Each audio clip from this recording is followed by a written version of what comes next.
สบายดีพี่น้องสบายดีเบิดสุขคนเนาะพอกันอยู่เที่ยงหน้าเนาะกระปุ่นอยู่7 โลเข้าไปมาตื่นที่พี่เขาไปดีเอาสิเจ้า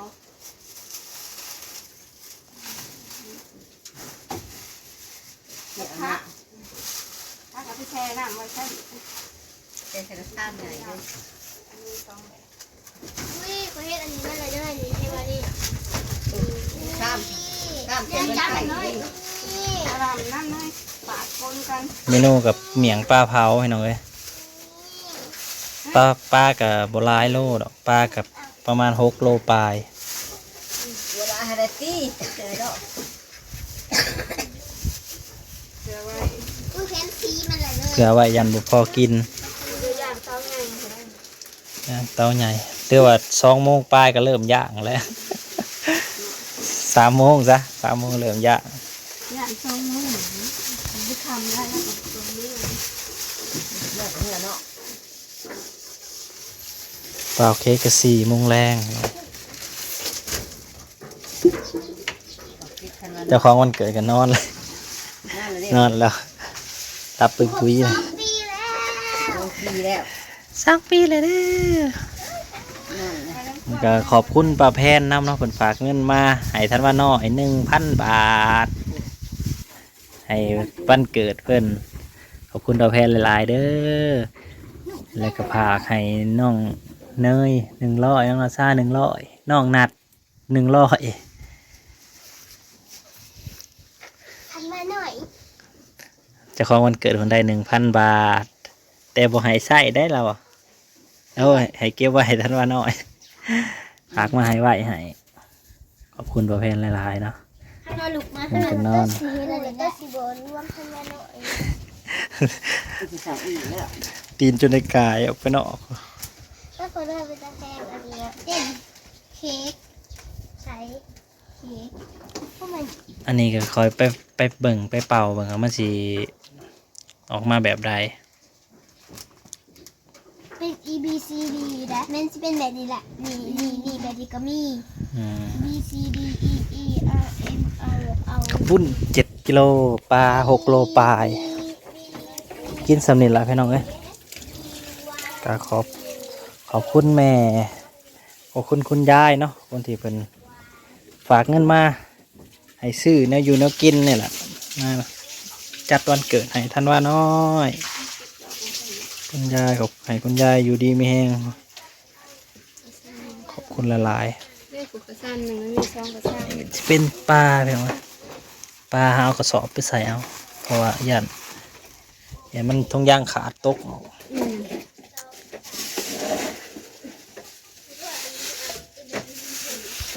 ปลาประมาณปลา7 โลนะ6 โลปลาเกือบ7 โลนี่ตัวใหญ่ๆนี่ตัวแบบใหญ่ๆเลย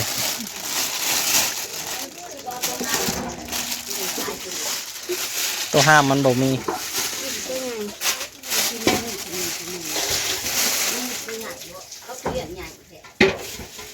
ถ้าก็จะได้ไม้ใส่น้องเขาจะได้เอาหัวหานทำมันกินน้ำ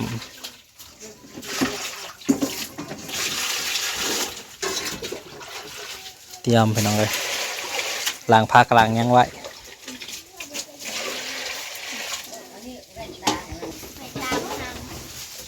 ตาให้น้องกินนะ B C D นะแป้งไข่อันเก่านะทำหน่อยสิคุณบอกเปล่าเอาเปล่าอันนี้ให้สิเปล่าไปเดี๋ยวผู้ที่สองปุ้งอะไรพูดเปล่าไม่ได้ปุ้งนี่เปล่าไหมพูดไปเปล่าอยู่ในให้กันพอ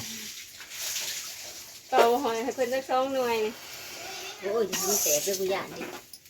มันน้อยโพดเลยตอนใหญ่ๆนะก็คือใหญ่ๆก็หันอันนี้เอายางมาหันเห็นยางได้มาสิมาแห้งนี่จ้ะเขาไม่ไปนั่งรถเปล่าค่ะนะเขาอย่ามาเตะเจ๊ต่ำตรงนี้พอดีโอ้มาปลูกว่ะ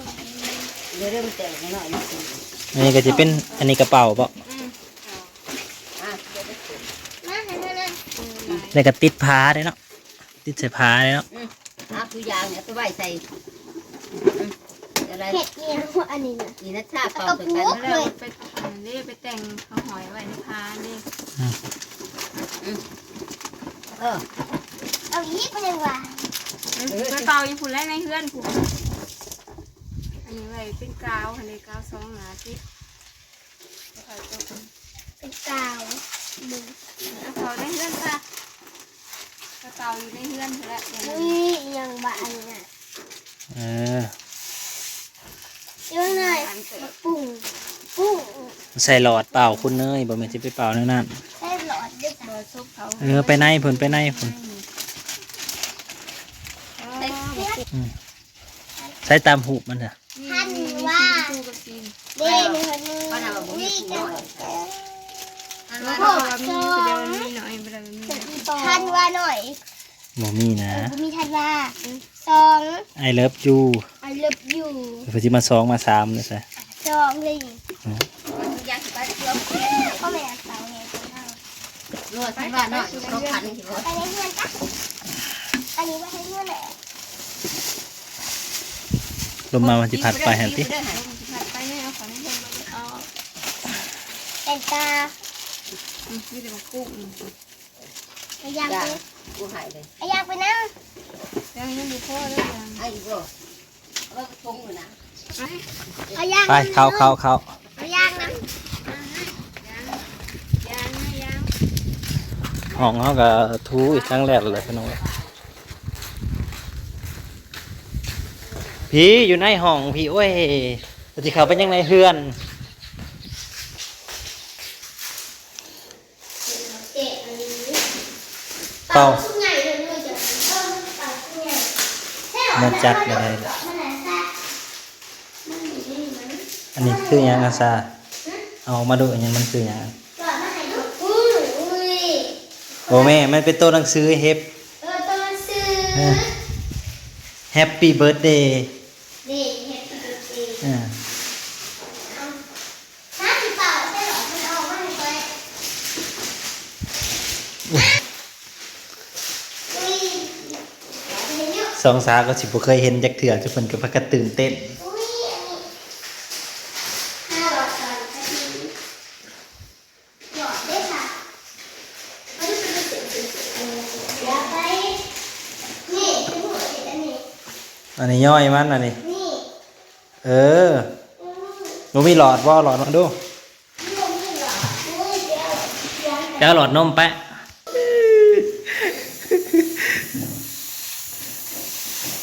เปล่าอุ้ยเริ่มได้แล้ว พอ ออกเลย พอรอบวันนี้ แล้วก็นี่ ถอดออกมันก็บ่ออกเนาะ เมื่อนั้นเราปาตีใหญ่ โอ้ยคือลงไปแล้ว เนาะเฮ็ดพอได้ถ่ายรูป Happy birthday to you เบิดลมพอดี นี่เดี๋ยวแล้วไปใกล้ ถอดออกเอาเลยครับกระหัวใจได้แล้วกระหัวใจกระหูดาว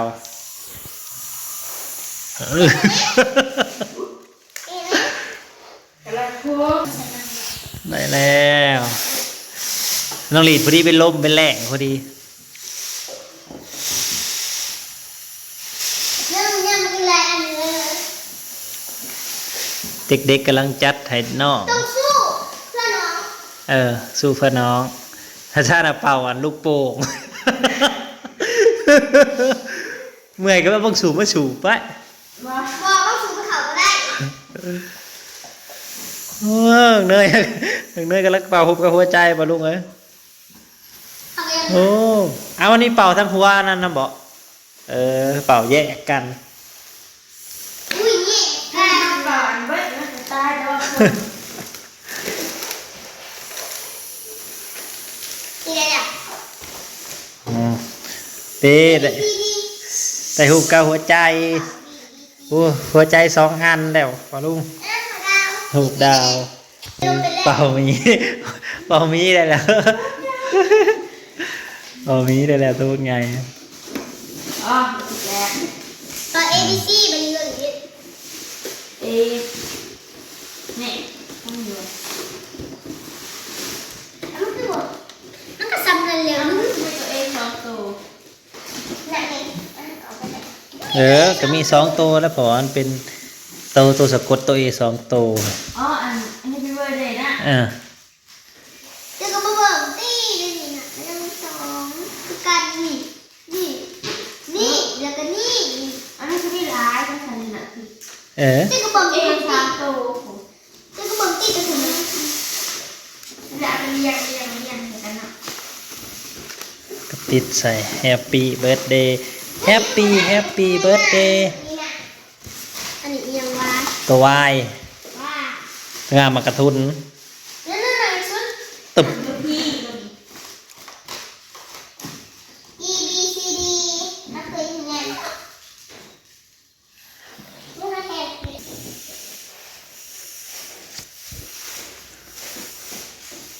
ดูดิฮัลโหลนี่สนิทนะแดง นี่กับป้าแพนฝากเงินให้เด็กๆเด็กน้องมือน้องนัดซา ยังนะ เอายางมา นี่เนี่ยผมใช้นะ ได้พูดละ 165 65,000น้อย ใช่ของนักข่า สิไปบ่ละลมพัด ปิดประตูไว้ที่ นั่งจัดแจงพี่น้องเอ้ยพอดีมอบเงินให้เด็กๆเลยยันหมดแล้วมันยากอย่าลืมมันเด้ อุ้ยเก่งเลยตัวนี้ เงินมากตามเลย โอ้ยขึ้นมาเนาะเดี๋ยวว่ะ แง่อีกเป่าแง่อันนี้เอาก่อนไปเรียนเป่าไม้ทำเงินก่อนเรื่องของเพลง ลูกลายอันนี้ 65,000เนาะจ้ะเนาะมีแต่ที่65ค่ะ65,100 บาท เขาเรียกว่าสีดำแทนนี่มันหนังเรื่องนี้ ของน้องเนย65,000อันนี้ของน้องเนย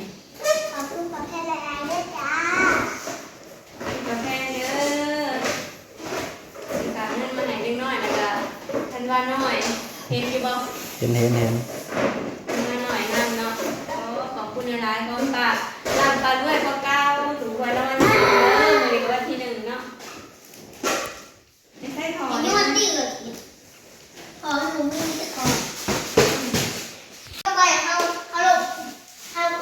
ก่อนลูก โอ้ ไปลงก่อนลูก ใช้มีแบบบ่ใช้แบบก็นี่บ่แบบนะ ตัวเองตัวนี้ มันหัวก็ตัวนี้น่ะ อันนี้หูดาวมี ติดหัวเขาเล็กกระดักเลยค่ะน่ะ ก็หัวแล้วตัวบ่ถอดท่อออกมันก็ออกหน้าท่อเหรอวะก็ดูหรือว่าเป่าจังๆแล้วก็ถอดท่อออกมันก็บ่หัวนั่นมันก็บ่หัวแล้วมันสิหัวอิหยัง โอ้ว้าตัวไหน เราไว้ขอบมันจะเป็นหัวนี่ตัววะตัว